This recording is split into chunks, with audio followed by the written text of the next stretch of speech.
ఈ వీకే చెప్తాడండి. భారతదేశం చాలా గొప్పది అని. ఇది కూడా దరిద్రాల్లో ఒకటనమాట.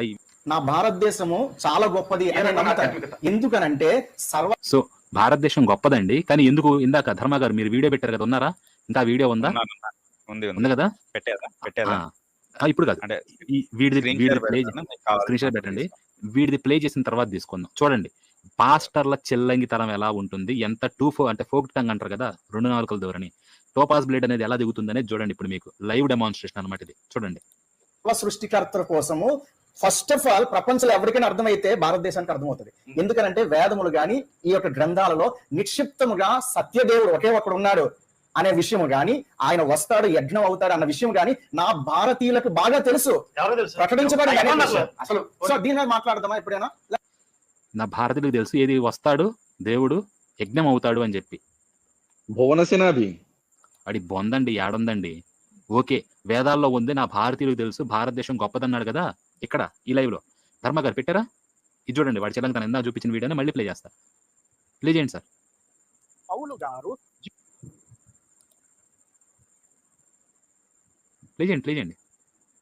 జూయిష్ కోసం మాట్లాడారు, జూయిష్ దేవత కోసం మాట్లాడారు, కానీ అనుకూలమైన విషయాలను మాత్రం ఎత్తుకుని సువార్త చెప్పాడు. అలాగే మేము కూడా వేదాలలో చాలా చెప్తుంది, చాలా విషయాలు ఉన్నాయి. ఆ బ్రదర్కి తెలిసినవి మాకు కూడా తెలుసు, మేము వేదాలు చదువుతున్నాం. సో వేదాల్లో ఏ విషయాలు ఉన్నాయి అవన్నీ మాకు కూడా కనబడుతున్నాయి. కానీ ఈ విషయాలలో వేదాల్లో సమాంతరమైన విషయాలను ఎత్తుకుని సువార్త ప్రకటిస్తున్నాము. ఎందుకు అని అంటే వాళ్ళకు సువార్త ఫిక్స్ అవ్వాలి, వారు సువార్త వైపు తిరగాలి అనేది మా యొక్క ముఖ్యమైన ఉద్దేశము. ఇది పౌలు వాడాడు, ఇది మేము కల్పించిన సిద్ధాంతం, మేము అవలంబిస్తున్న పద్ధతి కాదు. ఇది అది పౌలు యొక్క బోధ, పౌలు యొక్క విధానం. అలాగే మేము కూడా వేదాల్లో ఉన్న స్త్రీ గాని, యముడు గాని, లేకపోతే ఇంకా చాలా చాలా చాలా విషయాలు చెప్పారు, అవే మేము అంగీకరించడం లేదు. అందులో సువార్తకు అనుకూలమైన విషయాలు మాత్రమే మేము వాడుతున్నాము, సువార్త ప్రకటిస్తూ ఉన్నాము. చాలా క్లియర్ గా చెప్తున్నాను, చాలా క్లారిటీ ఇస్తూ ఉన్నాను. వేదాలలో బైబిల్ కి సంబంధించిన సత్యానికి సమాంతరంగా కొన్ని విషయాలు ఉన్నాయి, వాటిని ఎత్తుకొని యేసును ప్రెజెంట్ చేస్తున్నాం. ఎందుకనంటే వేదాలను నమ్మేవారు మన చుట్టూ ఉన్నారు, వారికి సువార్త అర్థం అవ్వడం కోసం. గమనించండి. కానీ బైబిల్ కి సంబంధించిన కొన్ని పాయింట్స్ వేదాల్లో ఉన్నాయి, వాటిని వాడుకొని సువార్త చెప్పుట వలన అవతల వారికి మతాన్ని గౌరవించిన వాళ్ళం అవుతాము. వారికి మనకు మధ్యలో వారు మనకు బైబిల్ కి దగ్గర అవుతారు, సువార్తకు దగ్గర అవుతారు. ఈ రీతిగా చెప్తే వారు సువార్త వైపు వారికి మనసును తిప్పుకుంటారు. వేదాల్లో ఏవేవో ఉండొచ్చు, అది వారి విషయం, అది వారి సబ్జెక్ట్. కానీ నాకు